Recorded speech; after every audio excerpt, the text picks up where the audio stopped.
إن الحمد لله نحمده ونستعينه ونستهديه ونستغفره ونعوذ بالله من شرور أنفسنا ومن سيئات أعمالنا. من يهدي الله فهو المهتدي ومن يضلل فلا هادي له. أشهد أن لا إله إلا الله وحده لا شريك له وأشهد أن محمدا عبده ورسوله. يا أيها الذين آمنوا اتقوا الله حق تقاته ولا تموتن إلا وأنتم مسلمون. أما بعد فإن أصدق الحديث كتاب الله وخير الهدي هدي محمد صلى الله عليه وسلم وشر الأمور محدثاتها وكل محدثة بدعة وكل بدعة ضلالة وكل ضلالة في النار. Inshallah, as we all know, these days Muharram, and Sunday will be the day of Ashura, and it's a day that Allah subhanahu wa ta'ala had saved Musa alayhi salam from Fir'aun. يقول الله سبحانه وتعالى طاسين ميم تلك آيات الكتاب المبين نتلو عليك من نبأ موسى وفرعون لقوم يؤمنون إن فرعون علا في الأرض وجعل أهلها شيعا يستضعف طائفة منهم يذبح أبناءهم ويستحيي نساءهم إنه كان من المفسدين ونريد أن نمن على الذين استضعفوا في الأرض ونجعلهم أئمة ونجعلهم الوارثين ونمكن لهم في الأرض ونري فرعون وهامان وجنودهما منهم ما كانوا يحذرون. ثم قال الله تعالى وأوحينا إلى أم موسى أن أرضعي. The rest of the story. Allah subhanahu wa ta'ala in the beginning of Surah Al-Qasas talks about the story of Fir'aun with Musa, or Musa with Fir'aun, and Allah talks about the oppression of Fir'aun to Musa and to Bani Israel. But then after Allah subhanahu wa ta'ala describes some of those oppressions, like killing the males, as we have spoken about when we talked about the stories of the prophets, and he spares the females, because he was told that the one who's going to destroy his kingdom will be from the kids of Bani Israel and the males, and he was killing the newborns. Then Allah subhanahu wa ta'ala says وَنُرِيدُ أَن نُمَكِّنَ لِلَّذِينَ اسْتُضْعِفُوا فِي الْأَرْضِ وَنُرِيدُ أَن نُمَكِّنَ لَهُمْ. Allah subhanahu wa ta'ala says, and we want to give the tamkeen, and we want to give the precedence, and we want to give power and authority for those who were oppressed, and for those who believed in Allah but were tortured. Then Allah subhanahu wa ta'ala says, and we want to establish for them their deen in the earth, and we will show Fir'aun and Haman, his minister, and his army, جنودهما منهم, يعني من مستضعفين, from the oppressed one. Allah will show them will show those people, Fir'aun and the oppressors, through the people they oppress, what they were always scared of. منهم ما كانوا يحذرون. ثم يقول الله عز وجل إن وأوحينا إلى أم موسى نرضعي. And we have inspired to the mother of Musa to breastfeed, to suckle him. The connection you can make, simple connection between all these ayat about Fir'aun and about Allah subhanahu wa ta'ala promising to establish the religion of the oppressed ones in earth and give them victory over their oppressors, with the next part of the ayat about the mother of Musa suckling him.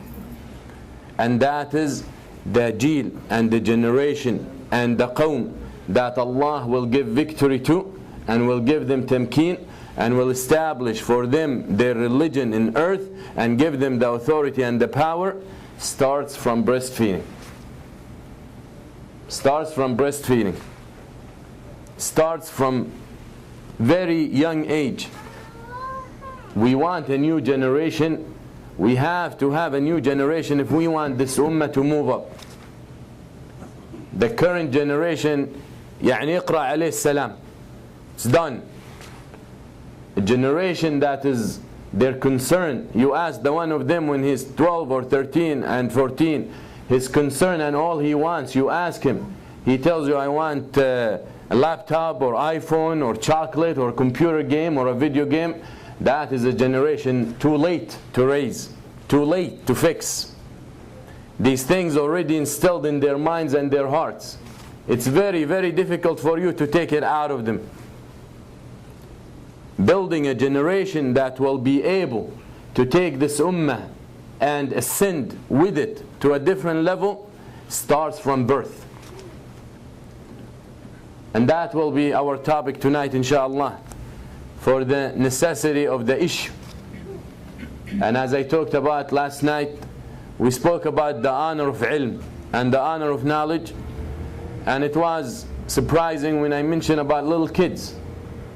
So I chose tonight to talk about them and to talk about the importance of raising a generation and the importance of our kids and how we need to raise them.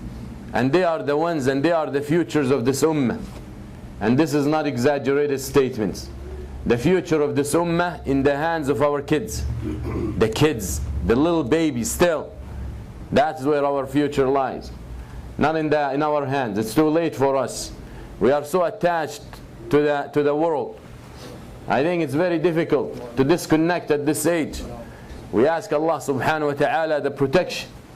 But the point is, we need to understand how to raise our kids. And we need to understand that it's a responsibility. And at the same time, it's a fun. And it's an art. And it's a science. Raising kids is a science.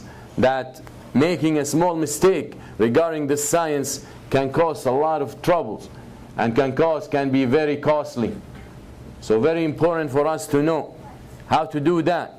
And when the West today brides themselves, and they are talking about the latest fundamentals in education, and they're talking about these rules and these theories in the way to raise generations and talk about education, Islam had talked about these things years and years ago. Hundreds of years ago. Even in these countries until the 1940s. Before that they used to consider genius kids as retarded, crazy. They would look at them as disabled. That's what they used to do. And the Man of Genius, you can read that book. But the point is, we need to understand that Islam came to teach us how to raise our kids. And Islam has set the fundamentals and the rules and the theories for this science. And when we talk about this issue, we are talking about Quran and Sunnah and the manhaj of the ulama of this ummah. So very important to pay attention. If you have a kid and you are responsible, and the Prophet ﷺ never stopped reminding us of our kids, and never stopped reminding the Sahaba to take care of those youth and of those new generations that we bring to this world, because they are the future of this ummah. And as I said, this statement is not exaggerated. This statement is not exaggerated when we say our kids are the future. And Allah subhanahu wa ta'ala has summarized this whole thing in one ayah in the Quran, that if you were to reflect a little bit, you will realize that the ni'mah that Allah had blessed us with. يقول الله سبحانه وتعالى يا أيها الذين آمنوا قوا أنفسكم وأهليكم نارا وقودها الناس والحجارة. Save yourself and your kids from a hellfire, that the fuel of it, people and stones. Now if you reflect and look a little deeper into this ayah, you realize that hellfire is from ilm al-ghayb, from the unseen. So when Allah subhanahu wa ta'ala tells you that it's connected, the unseen and the hellfire is connected to the way you are raising your kids and taking care of them and teaching them and disciplining them, then you have to understand raising kids is from the issues of al-aqeedah. It's from the issues that are connected to the unseen. That means Allah subhanahu wa ta'ala had taken it to a very high level. It's a responsibilities. يقول النبي صلى الله عليه وسلم كلكم راع وكلكم مسؤول عن رعيته. Every one of you is a guardian, and everyone will be asked about this. And we know to be asked about that is on the day of judgment. And the day of judgment from ilm al-ghayb. So Allah subhanahu wa ta'ala connected raising kids and taking care of your responsibilities to ilm al-ghayb. And that is to show you that it's a very, very important issue. ويقول النبي صلى الله عليه وسلم إن الله تعالى سائل كل راع عما استرعاه حفظ ذلك أم ضيعه حتى يسأل الرجل عن أهل بيته. That Allah subhanahu wa ta'ala will ask every person about what Allah has entrusted him with. Allah will ask every one of us what He entrusted him with. Whether it's a job, whether it's a business, whether it's a family, whether it's a kids, whether it's money, whether it's time, everything that Allah entrusted you with, He will definitely ask you about it. And then the Prophet ﷺ said, even until Allah ask him about his family. Until Allah ask him about his family. ويقول النبي صلى الله عليه وسلم ما من عبد يسترعيه الله رعية فلم يحطها بنصحه إلا لم يجد رائحة الجنة. Allah, the Prophet ﷺ said, every person that Allah subhanahu wa ta'ala entrusts him with a trust, and he does not take care of it, and he does not fear Allah regarding it, and he does not fulfill his responsibilities toward it, but he will never reach, or he will never get the smell of paradise. So be aware of that. It's a very serious threatening from Allah subhanahu wa ta'ala. And that is when Allah, when لا يحطها بنصحه, يعني he does not take care of it. And النصيحة قيل يعني النصيحة كلمة النصيحة تأتي من المنصحة. والمنصحة is the needle, the suturing needle, the one that you tailor with, the one you suture with. What is the one you sew with? All right. And they said because the nasiha is supposedly to bring people together, just like the needle brings two pieces of cloth together. And that is a nasiha, and that is advice. The meaning of advice is to bring people together. Deen al-nasiha, as the Prophet ﷺ said. So it's very important that you take care of this family, you bring it together, you connect it together, and always the bonding is Allah subhanahu wa ta'ala. يقول علي بن أبي طالب رضي الله عنه in the tafsir of الآية آية وقوا يا أيها الذين آمنوا قوا أنفسكم وأهليكم يقول علموا أنفسكم وأهليكم الخير وأدبوهم. He says the meaning of all people, all you who believe, protect yourself and your family from hellfire. Ali ibn Abi Talib radiyallahu anhu said that means teach your families and your kids everything good. Teach them the good things. Teach them the good things. Bring to them the good things. Buy them the good things. وَأَدِّبُوهُمْ, and discipline them. Discipline them. Some people and some parents think that being good to my kids is if I buy them whatever they want, and you are wrong. And you will regret it. Because you know, as they grow older, the stuff they ask are more expensive. And it will be a burden on you. If they ask for a pants or for a shirt now, wait until tomorrow. And they start asking for cars. But that is not the way you raise kids. That is not the way you fulfill your responsibility toward your kids, by buying them everything they want. That is a wrong understanding, and we need to be aware of it. يقول ابن القيم الجوزية رحمه الله وإذا اعتبرت الفساد في الأولاد رأيت عامته من قبل الآباء. Ibn al-Qayyim says, if you were to look and you were to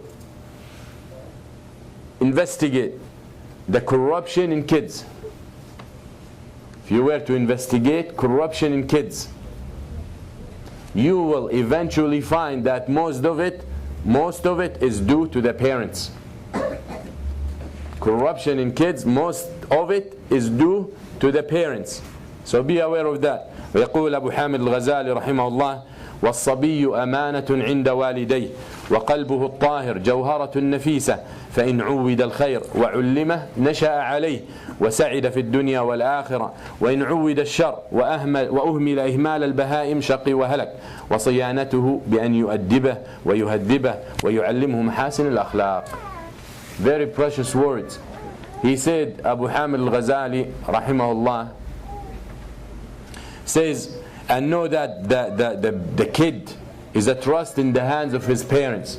And this is a message to men and women, to fathers and mothers equally. An extra responsibility on the father, because he is the one whom Allah subhanahu wa ta'ala put him in charge of the family. So be aware of that. And do not praise yourself. And don't think I'm doing a great job with my kids. Because this is not a sign of someone who's striving to be better. Always accuse yourself. And always look at your kids and say, how can I make them better? That is how it is. But don't sit here and think, he's not talking to me. I'm not involved. I'm not included because I'm doing what I'm supposed to do with my kids. That is not the mentality of those who want al-Jannah. And this is not the mentality of those who want the highest level. Always accuse themselves. فيقول أبو حامد الغزالي, the kid is a trust in the hands of his parents. وقلبه الطاهر جوهر نفيسة. And his innocent heart is a precious stone, is a precious treasure. This heart that's still clean, pure, has no envy and has no diseases of the hearts, has nothing in it, still clean, pure. Tawheed, still on Tawheed. Nothing mixed with it, no sins, no looking into the dunya things. So it's still a precious stone. And whoever has a precious stone needs to take care of it and need to protect it. فإن عود الخير وعلمه نشأ عليه. So if he's being trained to do good, and he's being taught what's good, and he was raised with this mentality and in this attitude, then he will be good and he will be successful. وإن عود الشر وأهمل إهمال البهائم. And if he was trained to do the bad things, if he was trained to do the bad things and the wrong things, and he was neglected, and how are we from that? Neglecting our kids. You ask the father, when was the last time you checked what your kid learned in school? When was the last time you sat down with your kid to learn or to teach him something? What was last time you sat with your kids to see what he's learning? When was the last time you sat with your kids to see what his problems are? What his concerns? He tells you, I'm busy. I'm making money for him. I'm making him a future. The future is in the hereafter, not in this dunya. Most probably your father did not make a future for you. So he will be able to make future for himself, if that's what you're worried about. And how many people dedicate their whole life trying to make money for their kids, and at the end they lose everything.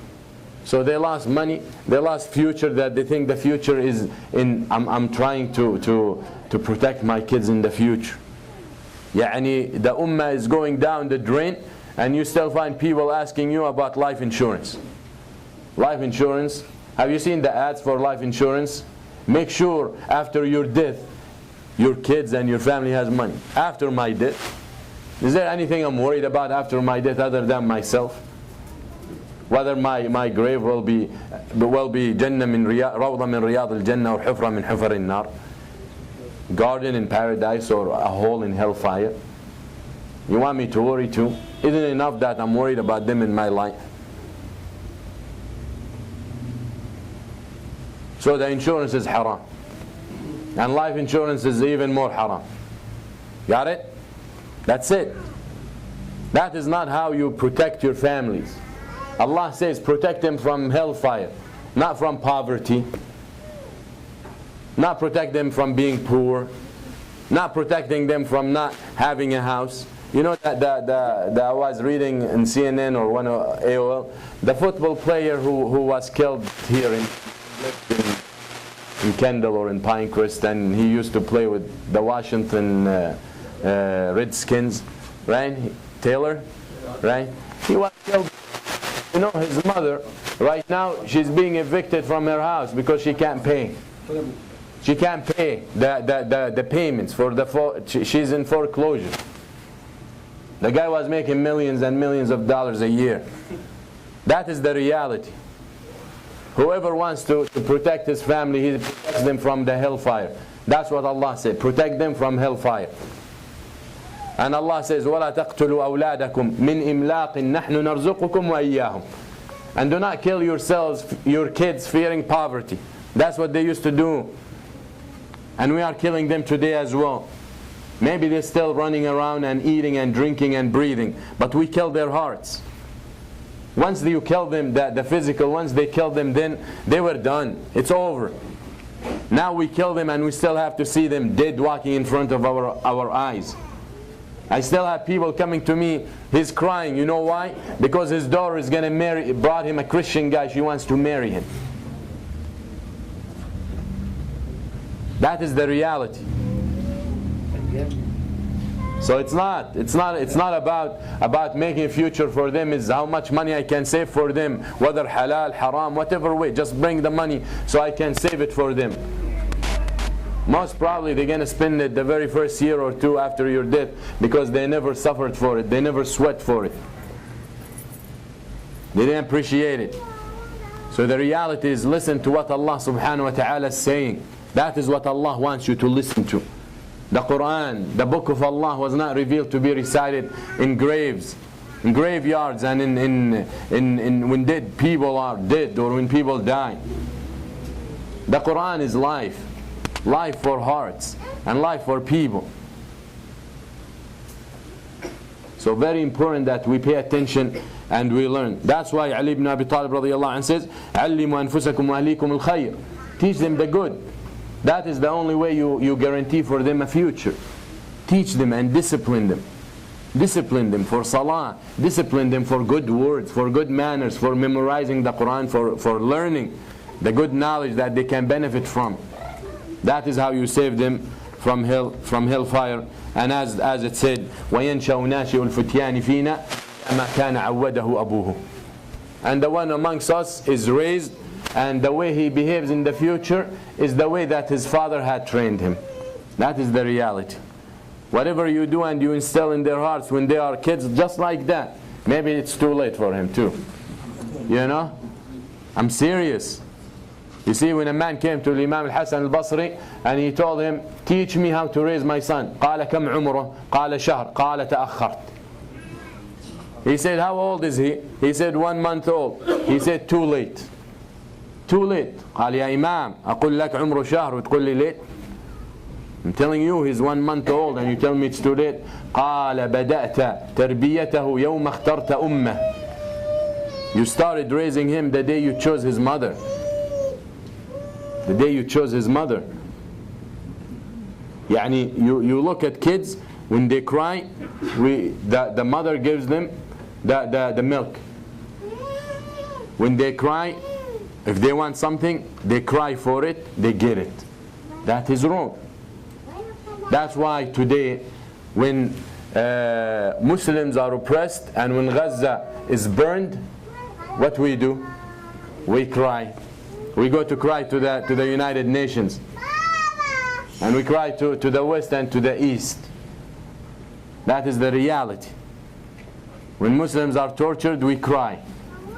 That's it. That's all we can do, because that's how we were raised. Of course, there is details to that. I'm not saying don't give your kids milk and make them starve to death. That is not what I'm saying. But the reality is, you have to pay attention to them from that early age. From the time they're born. That's when you start raising your kids, and that is very important to pay attention to that.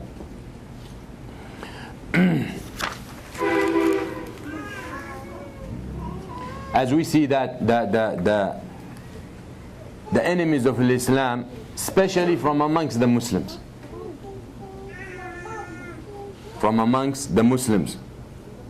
من أهل جلدتنا ويتكلمون بألسنتنا.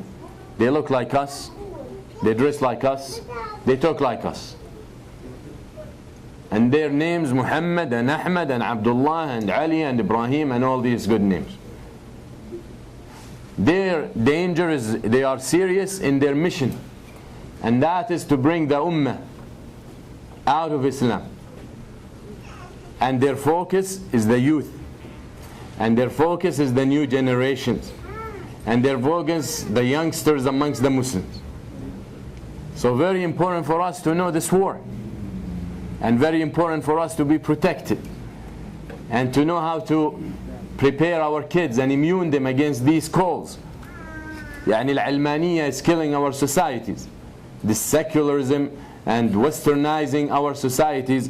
You go to a Muslim country, you leave depressed from what you see, from the ma'al and the hal of the Muslims there. What happened to them? especially the youngsters amongst them.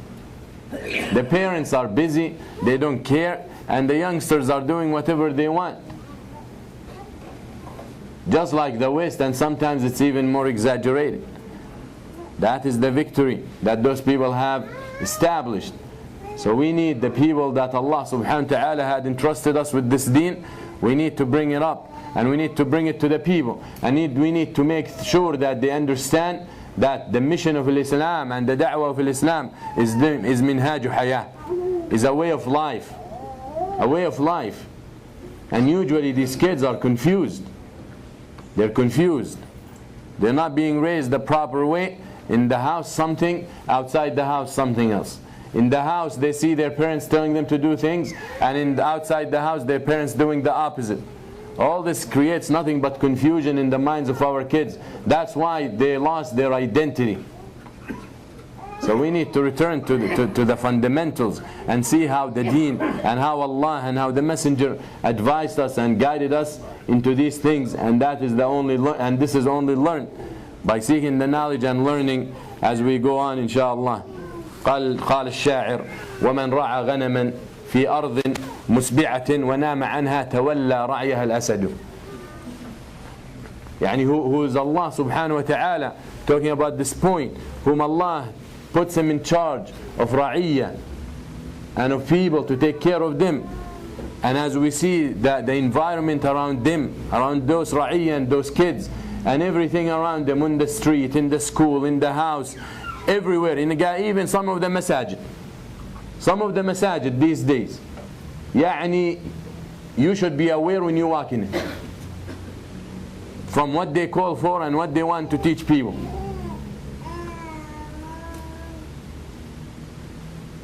So if this is the reality of the environment, and Allah had entrusted you with them, then you need to be always aware. And you always need to be alert and cautious for this ra'iyah and those kids, those poor pieces of flesh. They're not toys anymore. We have to stop looking at our kids as toys we can enjoy and have fun with. That's it. Then at the end of the day, put them to sleep, and tomorrow we start all over again. Those kids that we have is our future. That's how we need to look at them. So we need to nurture them, and we need to raise them, and we need to prepare them, and we need to educate them, and we need to discipline them to reach the best we can, make them up. And when you look at the siyar of al-ulama and tabi'een and sahaba, you can see that they were focused on the special kids, especially. Special kids, when they see someone who's talented in certain things, they will focus on him and take advantage of him. And we will go over that, and we will see the kids of the Sahaba and the kids of the ulama, how they were and how our kids are. And we make a fair comparison. وَالْبَوْنُ شَاسِعٌ. And the difference is very wide. And the gap is very huge. So as the poet said, he said, if you are a shepherd and you are raising or you're taking care of your sheep in a place where there are a lot of beasts, a lot of lions, a lot of animals, once you are not aware, once you're not alert, once you're not paying attention, then their new shepherd will be the lion. And imagine a lion is the shepherd of some sheep. What are you going to do? Take care of them? So be aware. And that is the reality we live in. عندما or حينما ترعى الذئاب الشياه. خلاص. So we need to protect them from all these wolves and these beasts out there that are trying to target them. And they're waiting for the least or the moment that you're not paying attention, and that's when they attack. They're playing it right. They have plans. They have a game. And us, the oblivious, suddaj, we're asleep. We think everything is great. Everything is going fine. When we start realizing that the difference between our kids and the kids of Jil al-Tamkeen and the kids of the generation that Allah gave them power and authority and established them in earth, then we will know why we are here. We will know why our positions and conditions like that. So when we look at this, and as I said that the West is now يعني يتغنون and bragging about these things and how advanced they are in this field, in the field of education. And as I said, Islam talked about these things hundreds of years ago. Then we realize that we are not يعني متخلفين عن الغرب, we are متخلفين عن الإسلام. We are not backward compared to the West. We are backward compared to Islam. That's where we are. The religion that we believe in by name, but we have not adopted in our lives.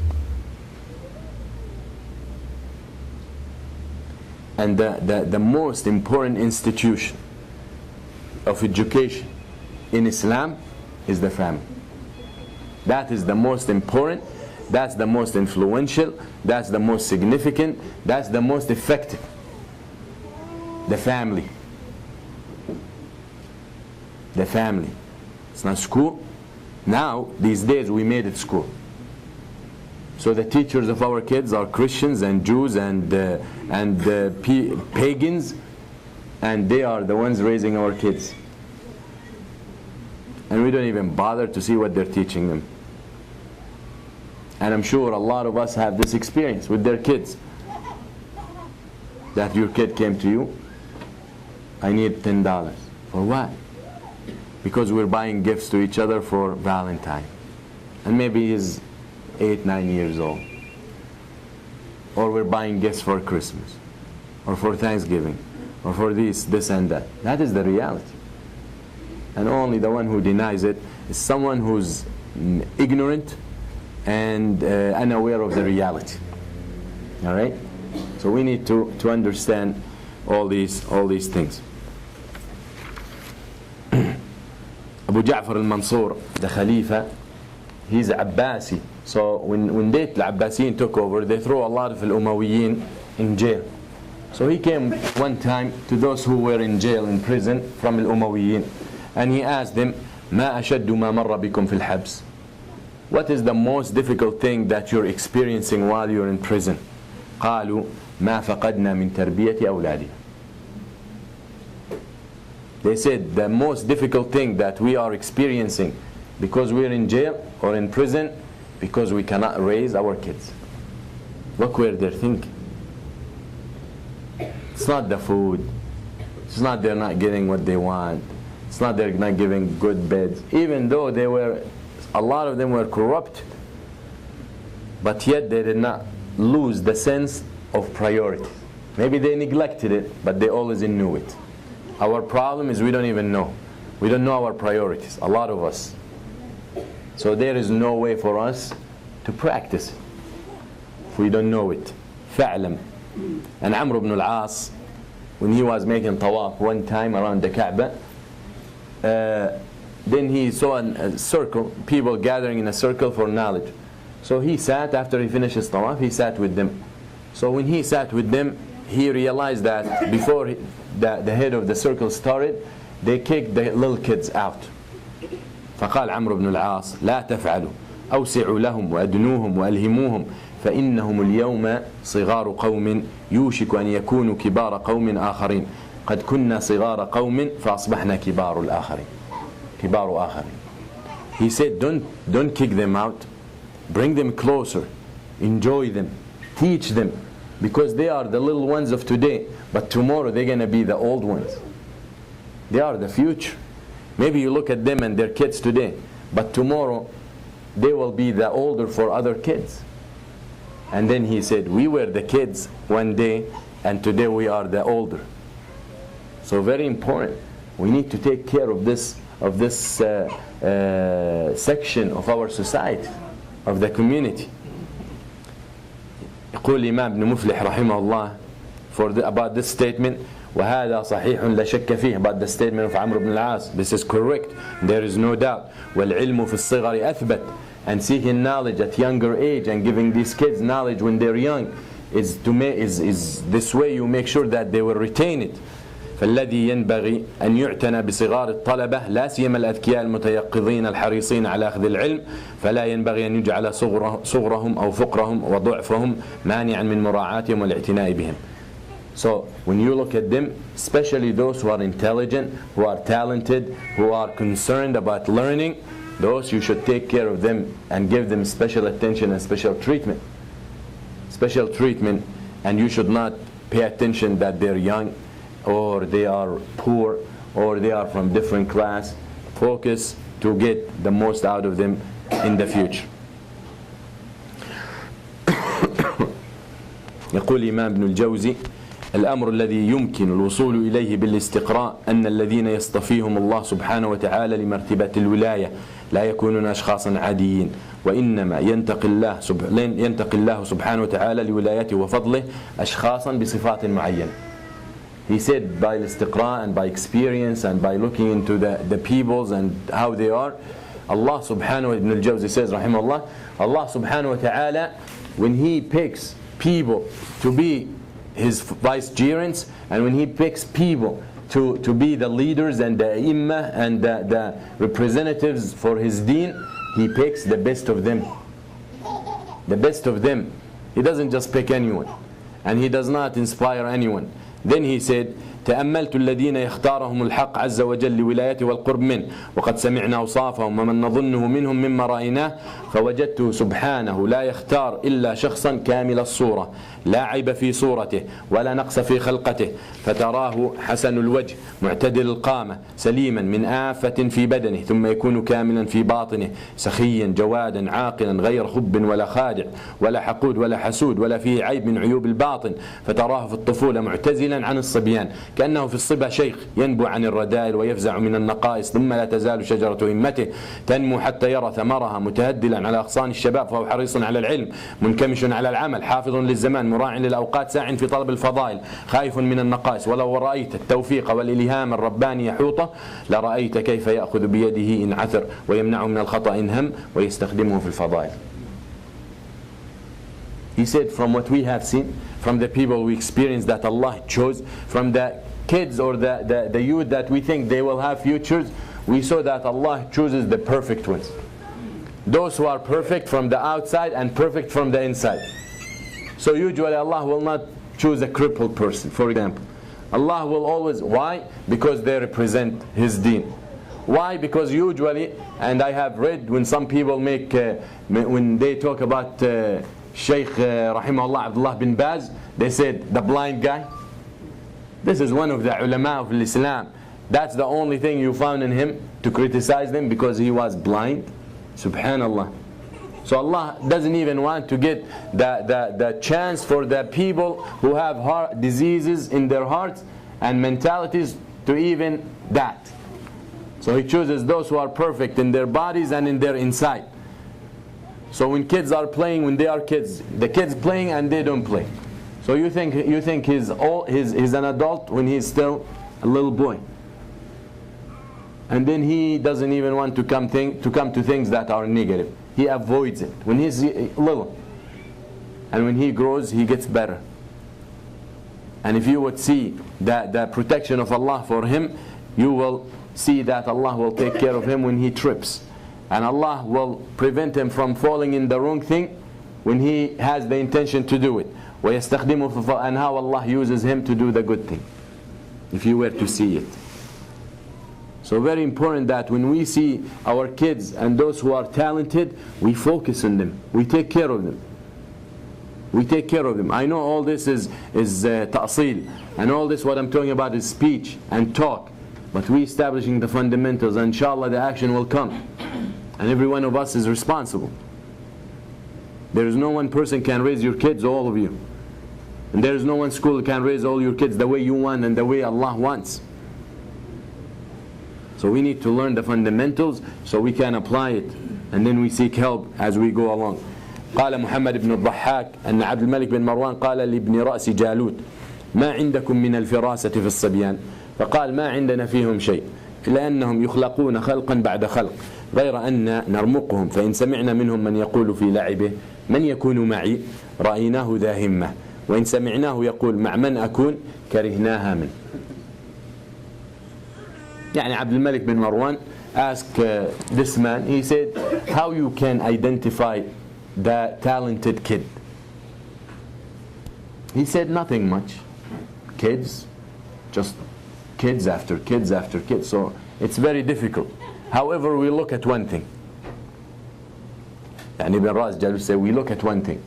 When we see them playing, we see whoever says, who wants to be on my team, then we know that this person has a future.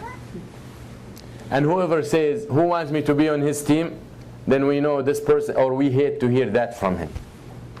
In other words, the person who's still a kid, and the way he's thinking that who wants to be on my team is a person who has the capability, who thinks he has the power or the capabilities of leadership.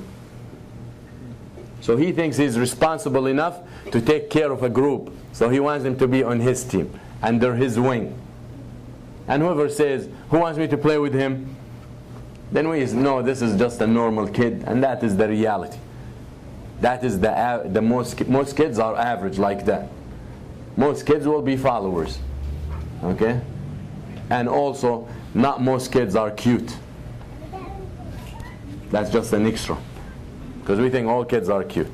That is not the reality. Some kids are troublemakers. They're headaches. Alright? Okay. Let's see. Abdullah ibn Zubayr.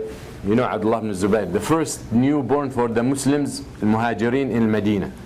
Abdullah ibn Zubayr, the son of Zubayr and son of Asma bint Abi Bakr. Yani Abu Hawari Nabi sallallahu alayhi wa sallam, and his grandfather is Siddiq. You know? So what you expect? The fruit.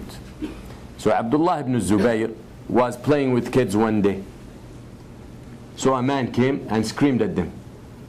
So they all ran away. أما هو فرجع القهقرة. يعني he backed off, but he never turned his back. So he started backing off, looking at the man and walking back, facing the man. And that's what you do in fights and in wars. You don't turn your back and run away. You have to back off so you are aware what they're gonna do. And usually when an army turns their back and start running away, they will be defeated. They have been defeated, and maybe the enemies will catch up with them and destroy them. على بكرة أبيهم. فرجع القهقرة ثم قال ثم نادى يعني على on his friends who were playing with him. He called them and he said, يا صبيان اجعلوني أميركم وشدوا بنا عليه. He calls upon his friends who ran away. He said, come back, let me in charge of you. Yani put me as a leader over you, and we all can attack him and defeat him. Look at the mentality of this little kid. Yani this man screamed at them for no reason. And you always find people like that. Okay? He's moody, he had a fight with his wife, all this, so he wants to take it on someone else. So he's walking in the street, he sees a little kid, he either screams at him or he kicks him or whatever. So he has no right to do that. So Abdullah ibn Zubayr said, put me in charge of you and we can all get together and attack. That is a mentality of a kid who is talented. So you pay attention to this kid. And Umar bin Khattab walked one day, he passed by Abdullah ibn Zubayr and he was playing, Abdullah ibn Zubayr playing. So when Umar passed, فر الصبيان, and Abdullah ibn Zubayr stayed where he was. All the kids ran away and Abdullah ibn Zubayr stayed where he was. فقال عمر ما لك لم تفر من أصحابك مع أصحابك. Umar tells him, why you did not run away with your friends? And when you saw me, and Umar, shaitan runs away, what do you think? قال يا أمير المؤمنين لم أجرم فأخاف ولم تكن الطريق ضيقة فأوسع لك. He said, يا أمير المؤمنين. يعني when Umar asked him, why you did not run away like your friends? He said, first of all, I did not do anything wrong to be afraid of. And second, the road was not tight for me to move away for you to pass. I mean, the road is so spacious. You don't think Umar assumed or saw something in this man? Of course. ونظر الحطية إلى ابن عباس وهو يتكلم في مجلس عمر فقال من هذا الذي نزل عن الناس في سنه وعلاهم في قوله. So الحطيئة when he was in Majlis in Shura of Umar bin Khattab, one of the people was Abdullah ibn Abbas. When the Prophet ﷺ died, he was 30, even younger. The point is, he knew that this man, Abdullah ibn Abbas, or I should say this kid, was talented. So he put him in Shura. So when he spoke in the Majlis of Umar, and this man Hatiyah saw him, قال, who is this person who spoke about Abdullah ibn Abbas, who is over the people, يعني على نزل عن الناس في, he's under the people in his age, but over the people with his speech. ابن عباس. فقال ابن مسعود لو بلغ أسناننا ما عشره منا رجل. يعني Ibn Mas'ud said as an answer, he said this Ibn Abbas, he was in our age, then no one can compete with him. He was in our age, no one can compete with him. قال ابن مهدي رأى أبو إسحاق السبيعي سفيان الثوري. سفيان الثوري one of the ulama في الإسلام that I don't even know anything about him. أبو إسحاق السبيعي saw سفيان الثوري, he was a little kid, فقال وآتيناه الحكم صبيا. When he saw him and he saw how he was, he used the ayah in the Quran, and we had given him al-hukm and authority and power and ruling and wisdom at young age. Okay? Because he saw it in him.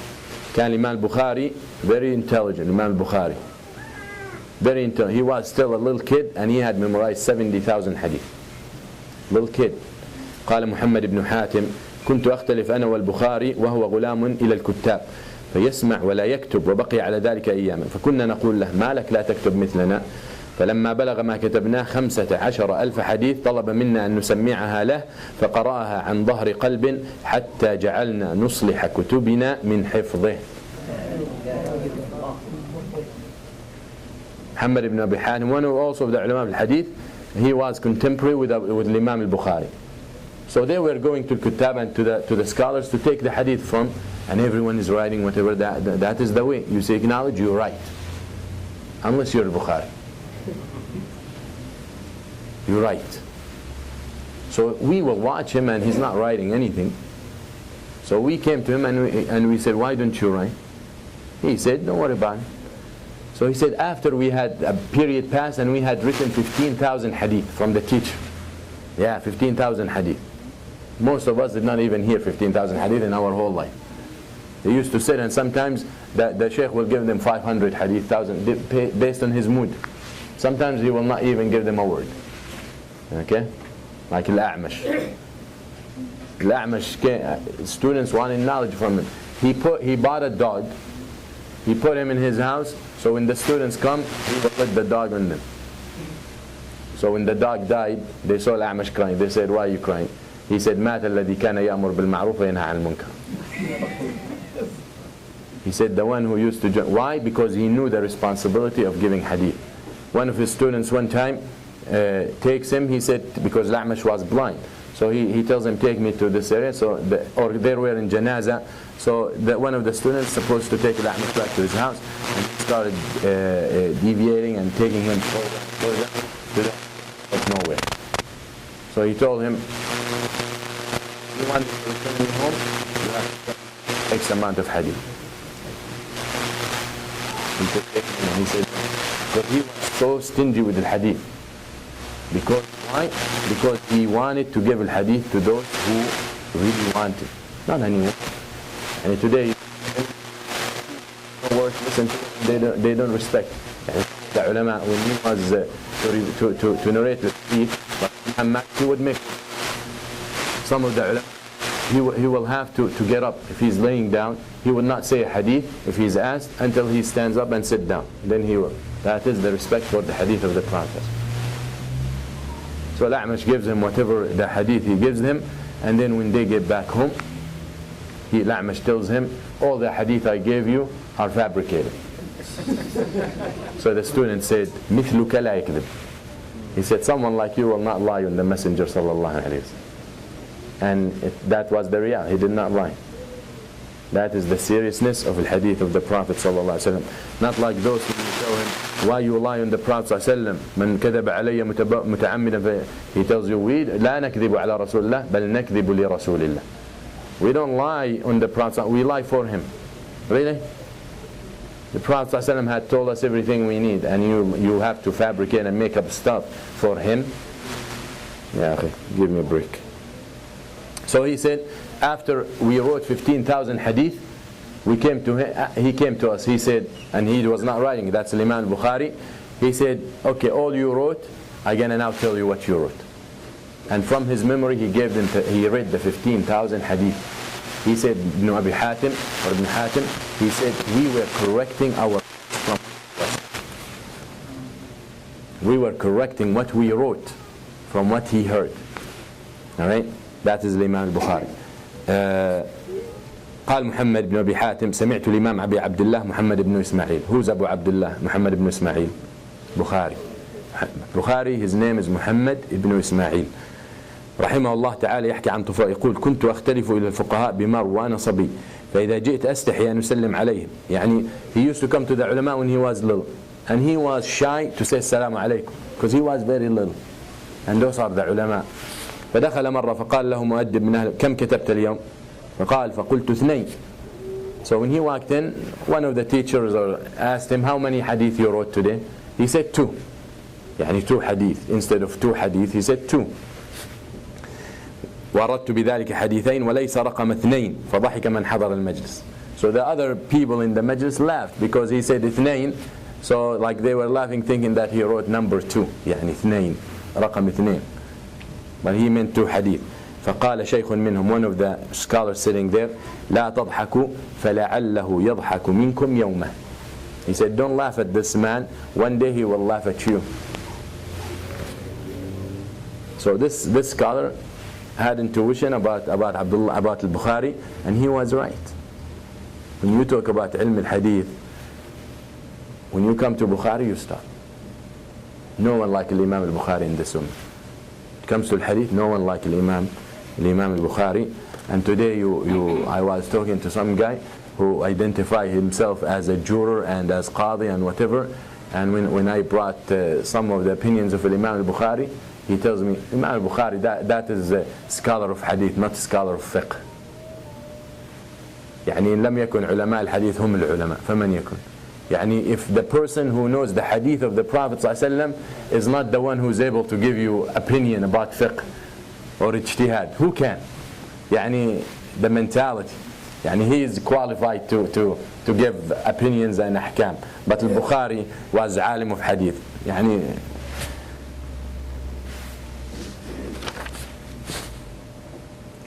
يقول ابن منيف سمعت البخاري يقول كنت عند أبي حفص أحمد بن حفص أسمع كتاب الجامع لسفيان الثوري فمر أبو حفص على حرف ولم يكن عندي ما ذكر فراجعته فصحح له الأولى والثانية والثالثة فسكت ثم قال من هذا؟ قالوا ابن إسماعيل فقال هو كما قال واحفظوا أن هذا يصير يوما رجلا. So al-Bukhari sitting with the teacher who's reading from the book, so al-Bukhari from his memory corrects him. First time, second time, third time. So then the teacher asked, who's this man? They said, he was a little kid. He said, Muhammad ibn Ismail. So he said, it's what he said. That is the correct, what he said when he corrected me. And be aware that one day this kid will be a man. And when we say a man, when they say a man, that doesn't mean a male. Because there is farq and difference between a man and a male. Between rajul وذكر ما أكثر الذكران. That's why when Allah praises the mu'mineen, some of them, He said من المؤمنين رجال. They didn't say من المؤمنين ذكور. الرجال قوامون على النساء. رجال. The man has to be qualified and has to fulfill certain conditions to have that privilege from Allah. Not just because I'm a man and I have testosterone, I got to be in charge and in power. Just because I'm a male. ولو كنا الرجال كما ذكرنا لفضلت ولكن النساء كما ذكرنا لفضلت النساء على الرجال وما التذكير وما التأنيث لاسم الشمس عيب وما التذكير فخر للهلال. So very important. When Allah puts you in a responsibility and in charge as a man in a family, you have to stand up and you have to fulfill those duties. And be aware of that. And you are the person in charge of the family. If you can be mercy to them, who gonna be? The stranger? If you can take care of their needs, who gonna be? Stranger? But the fact you're male and you have some hormones, testosterone and all that and other stuff, that does not make you in power. Who are you compared to Aisha, to Hafsa, Khadija, Sumayyah, Asma? What did you do compared to what those people did for the deen? So be aware.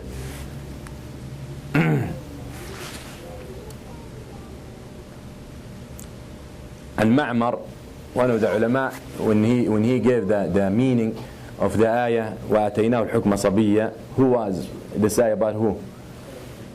وَأَتَيْنَاهُ الْحُكْمَ صَبِيًّا, Yahya alayhi salam. So he said, Ma'mar, giving the tafsir, he said when the kids used to come to Yahya when he was a little kid, أَتَيْنَاهُ الْحُكْمَ صَبِيًّا, يعني we gave him wisdom and ilm when he was at young age. He said in the tafsir, Ma'mar, when the kids used to come to Yahya to ask him to play with them, he used to say, لا ألعب معكم ما لهذا خلقت. He would say when he's a little kid, he said, I can't play with you, that's not why I was created. ما لهذا خلقت. I am not here for this. I was not created in this earth to play. That is Yahya عليه السلام. قال الشيخ يتيم بن يوسف المراكشي يحكي عن أحوال شيخ الإسلام الإمام أبي زكريا يحيى بن شرف النووي: رأيت الشيخ وهو ابن 10 سنين بنوى والصبيان يكرهونه على اللعب معهم وهو يهرب منهم ويبكي لإكراههم ويقرأ القرآن في تلك الحال، فوقع في قلبي محبة وجعله أبوه في دكان فجعل لا ينشغل بالبيع والشراء عن القرآن. قال فأتيت الذي يقرأ القرآن أوصيه به وقلت له هذا الصبي يرجى أن يكون أعلم أهل زمانه وأزهدهم وينتفع الناس به، فقال لي أمنجم أنت؟ فقلت لا، وإنما أنطقني الله بذلك، فذكر ذلك لوالده فحرص عليه إلى أن ختم القرآن وقد ناهز الاحتلام. This man, he saw Imam al-Nawawi. And who doesn't know Imam al-Nawawi? Who doesn't know Riyadh al-Salihin? Who doesn't know Al-Arba'in Nawawiyya and Al-Majmu'? All these books for Imam al-Nawawi. So this man saw Imam al-Nawawi, people forcing him to play. The kids forcing him to play with them, and he's running away from them. While he's running away, he's reciting the Quran. That's how much the love for the Quran took over his mind. He's running away from them, crying and reciting the Quran.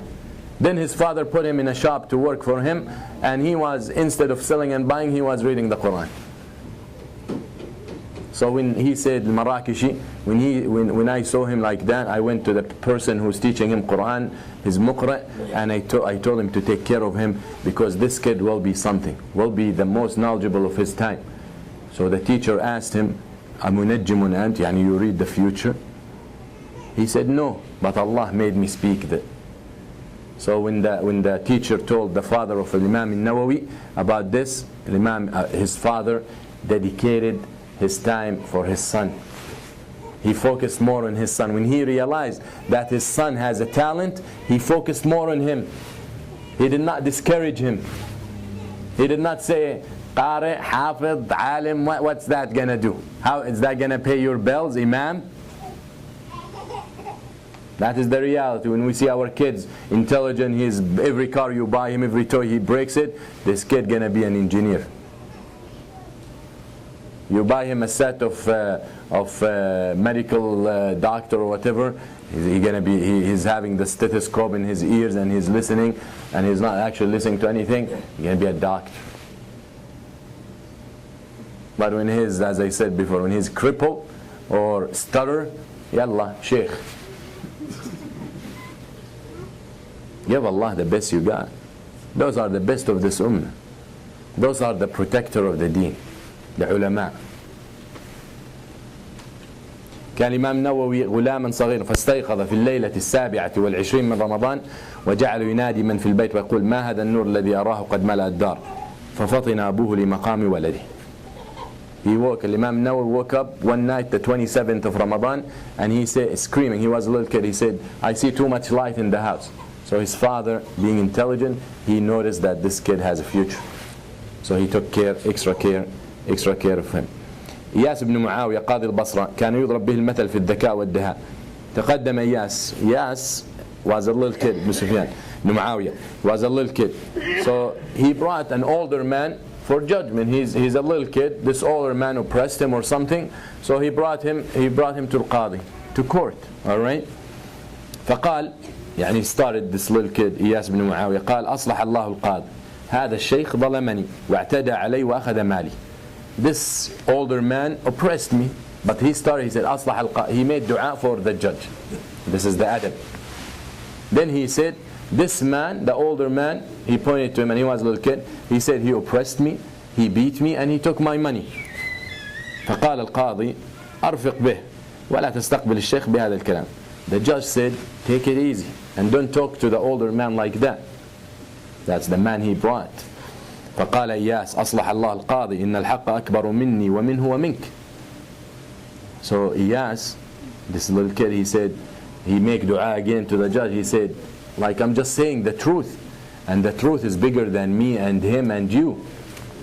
He tells the qadi, and that is the riyah. He did not disrespect anyone yet.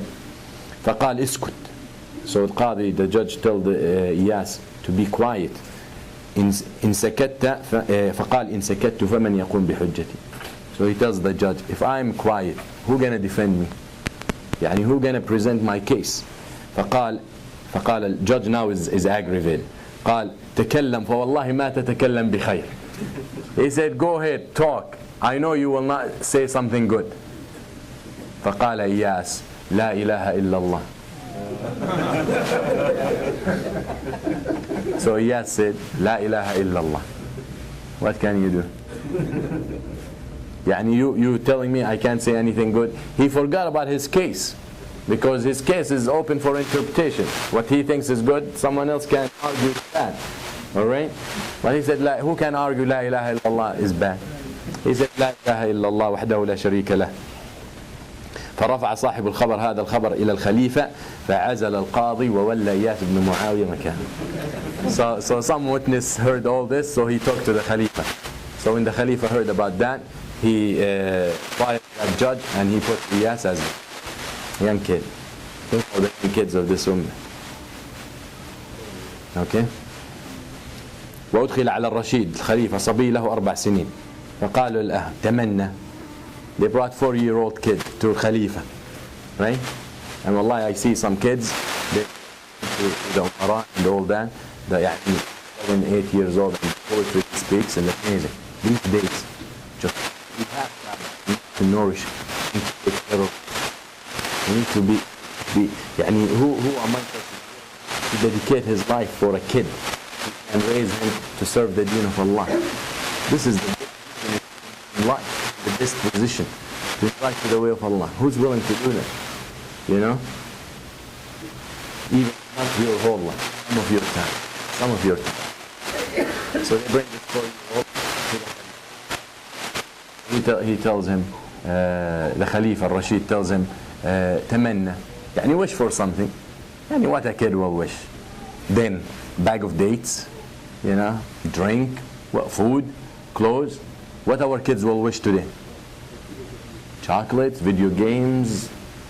This 4 years old. فقال حسن رأيك. Wish. So the 4 years old said, I wish I have your. He tells the Khalifa, I wish I have your wisdom. And when the Khalifa hears that, right? You know. وحكى ابن الجوزي أن المعتصم ركب إلى الفتح بن خاقان يعوده. المعتصم the Khalifa. والفتح صبي يومئذ. He went to this young man, young boy, but he was known to be talented. So the Khalifa went to visit him when he was sick. فقال له الخليفة المعتصم أيما أحسن دار أمير المؤمنين أو دار أبيك. يعني question you ask the kids. He asked him, Khalifa, he asked this الفتح ibn Khaq. He tells him, what is better, the house of Amir al-Mu'mineen or the house of your father? So this Al-Fath ibn Khaqan, يعني, he's very politically wise. If he says the Khalifa, he disrespects his father. If he says his father, he disrespects the Khalifa. He said, when the Amir al-Mu'mineen is in my father's house is better. Those are kids, يعني, the way these answers are amazing. The intelligence, education for the deen of Allah. فقال إذا كان أمير المؤمنين في دار أبي فدار الله فصا في يده فقال هل رأيت يا فتح أحسن من هذا. So then the Khalifa shows him a ring in his finger. So he asked him, have you seen better than this ring? He said, yeah, the hand that has the finger that's in it, that is better. And he tells the Khalifa, all right, that is their intelligence. And one young kid, from this time, one of the mashayikh said, his mother used to tell him, tell me something good. So he would tell her. So one day she told him, tell me something sad. He said, this is difficult.